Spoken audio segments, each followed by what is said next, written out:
ये मणिपुर में पिछले 3 महीनों से फसाद चल रहा है। वहाँ पर 50 से 60 हज़ार लोग मणिपुर छोड़कर शेल्टर्स में पनाह लिए हुए हैं। 150 से ज़्यादा लोगों ने अपनी जान गंवा चुके हैं। और अभी आप देख रहे हैं कि 2 दिन पहले महिलाओं को नंगा करके सड़कों पर घुमाया गया।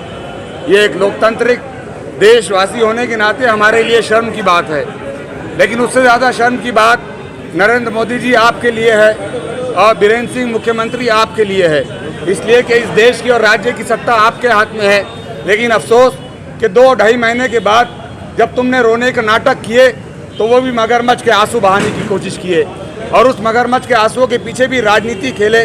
अगर नरेंद्र मोदी वाकई इतने सीरियस होते मणिपुर के फसाद को लेकर तो वो सबसे पहले अपने मुख्यमंत्री का इस्तीफा मंगवाते, वो वहाँ पर राष्ट्रपति शासन लागू करवाते।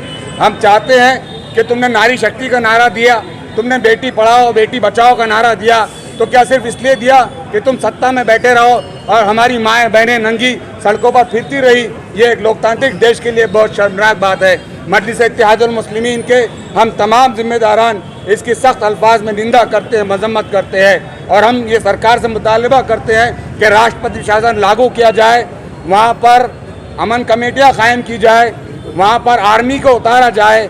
कोई भी प्रशासन हो या कोई भी सरकार हो, अगर वो दिल पे लेती है तो वो ज़्यादा से ज़्यादा 2 घंटे के अंदर या 1 दिन के अंदर पूरे फसाद को कंट्रोल कर सकती है। लेकिन अफसोस इनको फसाद करवाना है।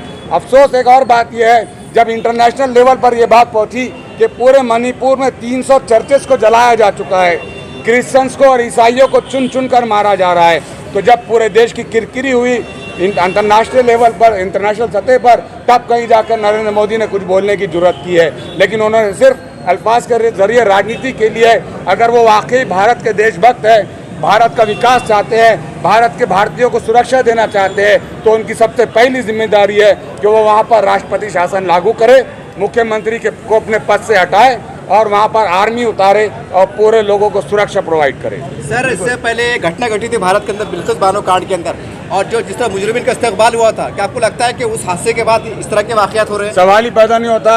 हमारे कायद असदुद्दीन ओवैसी साहब ने कहा कि अगर बिल्किस बानो हो या देश में किसी भी महिला के खिलाफ किसी भी अत्याचार के लिए अगर उसी वक्त सख्त इकदाम उठा लिए जाते तो आज इन दंगाइयों की ये हिम्मत नहीं होती, वो वहाँ पर औरतों को नंगा नहीं फिराए होते।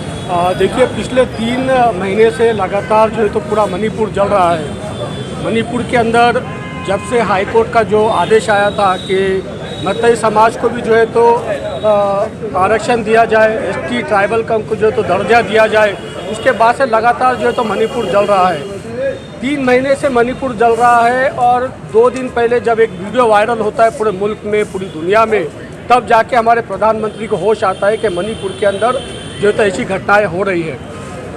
देखिए, कोई भी सरकार का इंटेलिजेंस होता है, अगर सरकार इस बारे में सीरियस होती तो डे 1 से ही जो है तो वहाँ पर कानून व्यवस्था को ठीक करने के लिए प्रयत्न किए जाते, मगर क्योंकि मणिपुर के अंदर बीजेपी की गवर्नमेंट है, इसीलिए सेंट्रल गवर्नमेंट ने जो है तो अपनी आंखों को बंद किया और मणिपुर के अंदर जो फसादात होते रहे, जो कुकू और नाका जो 2 समाज है उनको मैतई समाज की तरफ से जो है तो प्रताड़ित किया गया, लूटपाट की गई, नरसंहार किया गया। ये पिछले 3 महीने से लगातार होते आ रहा है और इसकी आवाज़ लगातार जो है तो बैरिस्टर असदुद्दीन ओवैसी साहब और इम्तियाज जलील साहब उठाते रहे, मगर 3 महीने से गवर्नमेंट ने इसके ऊपर कोई संज्ञान नहीं लिया। कई सारे जो है तो वहाँ पे हमारी बहनों के साथ जो गलत व्यवहार हुआ वो मुल्क के सामने जब आया, वो दुनिया के सामने जब आया, तब जाकर जो है तो वज़ीर आज़म को होश आया। मजलिस इत्तेहादुल मुस्लिमीन ये मांग करती है कि मणिपुर के अंदर तुरंत जो है तो राष्ट्रपति शासन लगाया जाए, मणिपुर के अंदर जो है तो पीस एंड ऑर्डर को कायम किया जाए और मणिपुर के अंदर जो सीएम है उसको तुरंत जो है तो उसकी पोस्ट से बर्खास्त किया जाए। देखिए, बीजेपी की ही गवर्नमेंट है डबल इंजन की मणिपुर के अंदर, और सेंट्रल के अंदर भी बीजेपी की ही गवर्नमेंट है।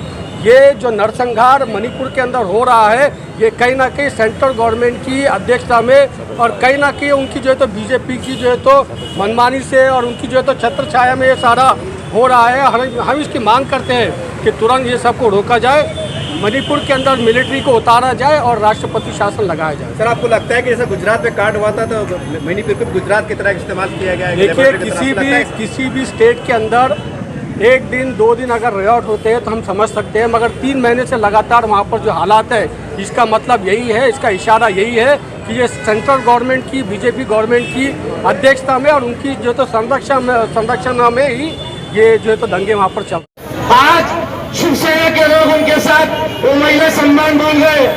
आज चाहे मणिपुर हो या मुल्क के भारत के अंदर जिस तरीके से जहां पर भी अगर महिला की बात होगी या गरीब की बात होगी, वंचित की बात होगी, दलित की बात होगी, आदिवासी की बात होगी या जिस किसी की भी बात होगी, मैंने कायद इम्तियाज जलील साहब और बैरिस्टर सदुद्दीन अवैसी साहब, समीर साजिद बिल्डर साहब, शारिक नक्शबंदी साहब और मजलिस इत्तेहाद उल मुस्लिमीन का एक कार्यकर्ता उठ खड़ा होगा। सरकारचं करायचं काय?